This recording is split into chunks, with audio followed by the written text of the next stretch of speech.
और एक संजय वगैरह करके उनके पिताजी का नाम तो ख्याल में नहीं आ रहा, लाडली परिवार था, उनका बहुत बड़ा आर्थिक योगदान था। मतलब विशेष पात्रों की बोलियां उन्होंने ली थी। उनकी भी बहुत भावना थी कि आचार्य श्री का आगमन हो। सारी समाज का योगदान तो था ही। सभी लोग समाज बंधु आचार्य श्री के पीछे लगे रहे। मुझे तो कोई जानकारी भी नहीं थी क्या उनका चलता रहा बरसों से, पर उन्होंने जैसा बताया कि अंत अंत में निराश होकर के कुंडलपुर में गोंदिया वालों ने आचार्य श्री के सामने चाबी रख दी मंदिर की कि आचार्य श्री, हम तो आपके पीछे लगते लगते थक गए, आपका आशीर्वाद मिला नहीं, और पंच कल्याणक आपका आशीर्वाद लेकर के ही कराना है, आपके सानिध्य में ही कराने का भाव है। और आपका बिहार नहीं होता तो मंदिर बंद और ये चाबियां आपके यहां छोड़ करके जा रहे। सत्य घटना। आचार्य श्री को लगा, समझाया भी कि नहीं ऐसा नहीं होता, बिहार अलग अलग होते हैं, दूर है, अभी अनुकूलता नहीं है। आचार्य श्री बहुत भावना से आपके पीछे लगे थे, पर पूर्ति न होने से हम लोग निराश हैं और अब वापस जा रहे हैं। आचार्य श्री ने कहा, चिंता मत करो, आशीर्वाद ही मान के चलो, और कार्यक्रम यदि आपको संपन्न कराना है तो एक काम करो। कुछ कार्यकर्ताओं को बुलाया और कहा, ऐसा करो, छिंदवाड़ा में महाराज जी हैं, वहां जाओ, वहां पहले आप उनकी अनुकूलता की चर्चा करो। यदि स्वास्थ्य की अनुकूलता होगी तो फिर तुम्हारे लिए कुछ बताएंगे। वो स्वयं विधायक महोदय समाज बंधुओं को लेके आए, और जैसे ही उन्होंने ये भाव प्रकट किया तो हमने उनको कहा, सुनो, बाकी चर्चा मत करो, बस इतना ही है कि आचार्य श्री का जो आशीर्वाद होगा वो सब हो जाएगा और सब हम लोग करेंगे, लेकिन आज्ञा और आशीर्वाद के बिना कुछ भी नहीं करेंगे। उनके मन में लगा अपना काम बनेगा ही बनेगा। आचार्य श्री को जानकारी दी गई। आचार्य श्री ने कहा, उनकी अनुकूलता है तो उनका बिहार कराओ, और गोंदिया के लिए वो जाएंगे। गोंदिया पंच कल्याणक जिस समय हो रहा था उस समय स्थिति भी थोड़ी सी अलग बनी हुई थी, क्योंकि ये चतुर्मास जो था सन 2005 का चतुर्मास छिंदवाड़ा का था, और आचार्य श्री का 2005 का चातुर्मास बीना बारह का था। बीना बारह से आचार्य श्री बिहार करके कुंडलपुर पहुंच चुके थे, और कुंडलपुर में कुछ हलचल शुरू हो गई थी। मूर्ति को नई जगह पर, जहां पर शिलान्यास करके बड़े मंदिर को बनाने का कार्य प्रारंभ कर दिया गया था, वहां पर विराजमान करने की चर्चा आगे बढ़ गई। गोंदिया का पंच कल्याणक तो हुआ ही हुआ, प्रभावना से हुआ, अच्छे से हुआ। पंच कल्याणक के पहले लगभग 7-8 दिन की एक सार्वजनिक प्रवचन माला चलाई, जिसमें जैन जैनेतरों ने सबने लाभ लिया। आचार्य श्री का मार्गदर्शन, आशीर्वाद, विनय भैया स्वयं थे पंच कल्याणक कराने के लिए। सभी प्रभावना के साथ कार्य संपन्न हुए। लेकिन जिस समय वहां पंच कल्याणक चल रहा था उसके पहले ही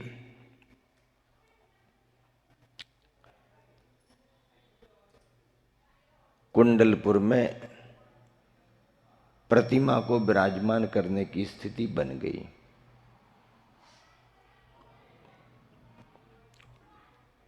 पुरातत्व विभाग की अपनी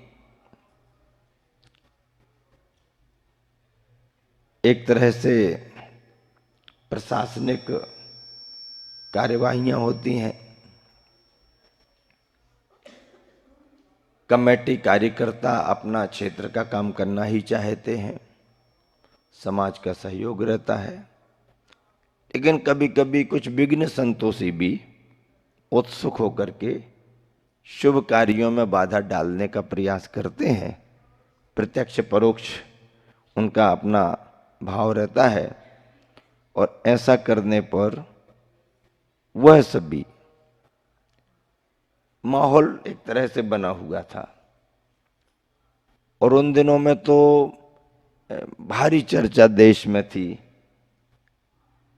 लोग रोज नए नए समाचार सुन रहे, ऐसा हो रहा, वैसा हो रहा, ये हो रहा, वो हो रहा, ये हो जाएगा, वो हो जाएगा, काफी चर्चाएं थी। आचार्य श्री चर्चाओं पर महत्व नहीं देते हैं, विचार करते हैं और जो उचित होता है वही कार्य करते हैं। कुंडलपुर की प्रतिमा विशाल है, बड़ी है, पुरानी है। उस प्रतिमा को लेकर के कई लोगों के मन में भाव था कि इसे स्थानांतरित ना किया जाए। आचार्य श्री भी प्रारंभ में यही भाव रखते थे कि प्रतिमा यहीं पर रहे, सुरक्षित रहे, लेकिन भूकंप के द्वारा कुछ झटके आने पर मंदिर की दीवार में जो क्रैक्स आए और गर्भगृह में बहुत छोटी जगह होने के कारण जो दर्शनार्थियों के लिए असुविधा होती थी, और कई बार लोग पूजा पाठ कर रहे हों पहले से ही और संघ यदि वंदना करने को पहुंच जाए तो संघ को भी दर्शन का लाभ नहीं मिलता था, ऐसी स्थिति थी। इन्हीं सारे भावों को लेकर के आचार्य श्री के सामने कमेटी ने अपना भाव प्रकट किया था, और आचार्य श्री ने उसी भाव को समझ के दूरदर्शिता से कि ठीक है, कार्य हो सकता है, ये बात सही है कि प्रतिमा पुरानी है, बड़ी है, इतनी बड़ी पुरानी प्रतिमा को दूसरी जगह ले जाना बड़ा रिस्की काम है। ये तो आचार्य श्री भी जानते, ऐसा नहीं कि आचार्य श्री नहीं जानते, जानते थे। लेकिन ऐसा तय करने के पहले आचार्य श्री ने बड़े बड़े विशेषज्ञों को बुलाया, इंजीनियरों से परामर्श लिया, इसमें क्या उपाय हो सकते हैं, कौन सी पद्धति से किस तरीके से प्रतिमा अगली जगह पर पहुंच सकती है, नंबर 1 उपाय, नंबर 2 उपाय, नंबर 3 उपाय, आदि आदि जितने भी टेक्नोलॉजी है सभी से चर्चाएं हुई, और 3 तरह से उपाय करके रखे गए। फर्स्ट ये, यदि इसमें कोई अनुकूलता नहीं तो सेकंड वाला तुरंत, सेकंड नहीं तो थर्ड वाला, ऐसा करके सभी तैयारियां थीं। और सबसे बड़ी समस्या ये थी कि मूर्ति जो है मंदिर के अंदर है, यूं तो द्वार से निकलने वाली नहीं, कौन उठाएगा, कैसे उठाएंगे, क्रेन के बिना कोई काम संभव नहीं है, इतनी बड़ी वजनदार प्रतिमा। इस काम को करने के लिए जब तक ऊपर से शिखर नहीं खुलेगा तब तक प्रतिमा ऊपर कैसे आएगी, और प्रतिमा को पहले विराजमान करके ही फिर बंद किया गया मंदिर, ये सभी जानते हैं। ये बड़ा जोखिम भरा काम था और बड़ा मुश्किल का काम था। उसमें एक सबसे बड़ी बाधा ये भी आ गई कि उस समय प्रशासनिक अधिकारियों में दमोह का जो कलेक्टर आया वो जरा पहले से ही जैन समाज से कुछ द्वेष भाव रखे हुए था। उसका कारण स्पष्ट है, वो ये था कि वो बुढ़ार में पहले पदस्थ था, शहडोल बुढ़ार, जो शहडोल है ना, जिला शहडोल, उसमें पदस्थ था। बुढ़ार के एक छोटे लाल जी सरावगी थे, वो विधायक थे, और इसने कुछ ऐसा वैसा किया तो उन्होंने इसको दबाया, दबाव बनाया और ये नहीं माना तो इसका ट्रांसफर करवा दिया। राजनेताओं के हाथ में तो इतना रहता ही है। आईएएस अधिकारी भी कई बार बहुत अच्छा भी काम करते हैं और कई बार यदि वो मनमानी करना चाहे तो उनको अधिकार भी रहते हैं। तो उसने अपने अधिकार का कुछ दुरुपयोग जैसा किया और उसकी वहाँ पर चली नहीं। पॉलिटिकल लीडर तो ट्रांसफ़र करा ही देते हैं। आईएएस अधिकारी भी कई बार इतनी तैयारी रखते हैं कि ठीक है, होगा तो ज़्यादा सामान है ही नहीं अपने पास, ट्रांसफ़र ही तो होगा और क्या होगा, बाकी तो स्टेट गवर्नमेंट कुछ कर नहीं सकती है। ऐसा करके वो भी ज़रा तैयारी में था। लेकिन वो जब उसका ट्रांसफ़र हुआ तो वो आ गया दमोह में, और दमोह में आया तो जैन समाज से वो थोड़ा सा अंदर अंदर से चिढ़ा हुआ था। यह उसको हवा मिल गई, उसको हवा यूं मिल गई कि अब किसी न किसी रूप में इस माहौल का उपयोग किया जाए। दूसरा अंदर का कारण ये बना कि दमोह के जयंत मलैया उस समय शहरी विकास मंत्री थे। शहर में जो विकास कार्य होते हैं उसका विभाग मंत्रालय उनके पास था। भोपाल का एक मोमेडियन पत्रकार जो कोई ईटीवी आदि से जुड़ा हुआ था, वो किसी अच्छी जगह पर कुछ जमीन लेना चाह रहा था और ये काम केवल जयंत मलैया के साइन से होना था। पत्रकार लोग राजनेताओं को भी थोड़ा सा इस रूप में भुनाते हैं कि आप हमारा काम करो नहीं तो फिर हम, और राजनेताओं का तो कुछ रहता ही रहता है। जयंत मलैया को भी उसने ब्लैकमेल करना चाहा, पर इनको तो कोई चिंता नहीं थी, तो इन्होंने कहा नहीं, मैं तुम्हारा ये काम नहीं करता। वो नाराज हो गया था। उसको जयंत मलैया से कुछ निकालना था, और जयंत मलैया दमोह से ही जैन समाज से मंत्री थे, उसको ये माहौल भी मिल गया। अब इसने सोचा कि रिपोर्टिंग अपन करेंगे और मंत्री जी पर दबाव बनाएंगे, क्योंकि उनके क्षेत्र का काम है, जैन समाज का काम है। तो वो आया कलेक्टर के पास दमोह मिलने के लिए, पत्रकार, और कलेक्टर को भी एक पत्रकार चाहिए था। तो जैसे कहते हैं ना, नीम और गुरबेल चढ़ी यदि हो जाए तो कड़वाहट बढ़ जाती है। तो दोनों को मिल गया, और इन्होंने थोड़ा सा ऐसा सोचा कि अपन चुपके चुपके चल करके कुंडलपुर में जो काम हो रहे हैं, यहाँ खुदाई वहाँ खुदाई यहाँ सफाई ऐसा वैसा, तो इसकी अपन फोटोग्राफी कर लें, रिपोर्टिंग कर लें, चला देंगे, तो उससे ज़रा वातावरण बिगड़ेगा। ऐसा करिए। ये लोग चुपचाप बिना सूचना के गाड़ी से गए। आजकल कुंडलपुर में पीछे से भी एक रास्ता बन गया है ऊपर जाने का, तो गाड़ी पीछे पीछे बड़े बाबा के यहाँ पहुँच गई। काम हम चल ही रहा था। ये तो अधिकारी हैं, ऑफिसर हैं, इनको क्या चिंता। जूते पहने हुए ये घूम रहा था वहाँ पर, और पत्रकार फोटो निकाल रहा था। गाड़ी ऊपर पहुंचने का समाचार ऑफिस कार्यालय में पहुंच गया था। उस समय कार्यकर्ता भी कुंडलपुर में थे ही। आचार्य के विराजमान होने में सारी जानकारियां थी। सूचना पहुंच गई कमेटी को, कलेक्टर की गाड़ी ऊपर पहुंच गई है।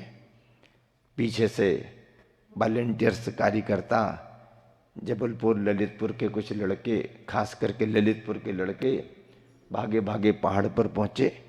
देखा तो कलेक्टर घूम रहा, जूते वगैरह पहने, पत्रकार भी है, फोटो निकाल रहा। तो ख्याल में आ गया कि ये मामला ठीक नहीं है। सामान्य से जाके निवेदन किया, आप साहब यहाँ क्यों आए, क्या बात है, आप कौन होते हो? हम लोग तो दर्शनार्थी हैं, लेकिन आप ये क्या कर रहे हो? नहीं, ऐसा कुछ नहीं है, ऐसा भी नहीं, ये नहीं, वो नहीं। उन्होंने टाला, पर इनके मन में ये था कि ये कैमरे से जो फोटोग्राफी हुई, ये जाना नहीं चाहिए। इस फिराक में थे कि कैसे क्या किया जाए, और वो सब वहाँ पर घूम रहे थे। इन्होंने निवेदन किया, साहब ये क्षेत्र है, जूते वगैरह पहन के यहाँ नहीं आना चाहिए। तो वो थोड़ा चिढ़ा हुआ था, तो बोला क्या करोगे तुम, हम लोगों ने बड़ों बड़ों को नहीं छोड़ा है, तुम लोग क्या लगते हो, ऐसा वैसा करके उसने कुछ शब्द कहे। वो शब्द ठीक नहीं थे। लड़कों ने पकड़ लिया कि इसकी मंशा क्या है। 2-3 दिन बाद मूर्ति को शिफ्ट करने का मुहूर्त जैसा निकल रहा था, लेकिन ये मामला देख करके, ये सोच करके आचार्य ने कि वातावरण ऐसा ऐसा है, प्रशासनिक अधिकारी हैं, उसने ये कह दिया।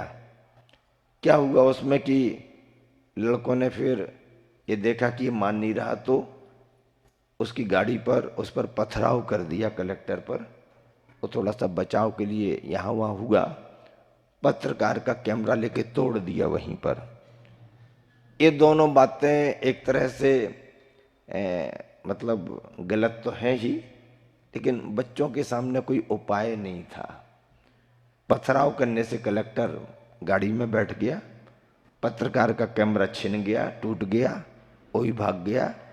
और जाते जाते उन्होंने कहा कि तुम जो कह रहे हो ना कि इस तारीख में मूर्ति शिफ्ट हो जाएगी, मैं उसके पहले ही कोर्ट से स्टे लेके आ रहा हूं।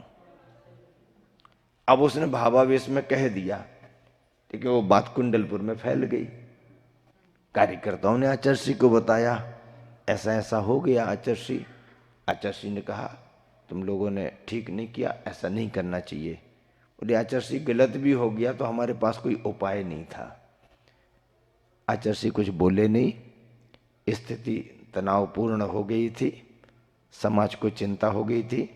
कलेक्टर यदि ये सोच ले कि स्टे लाना है, स्टे उसको मिलता ही है, कोई रोक नहीं सकता। और वह दमोह जाकर के सीधा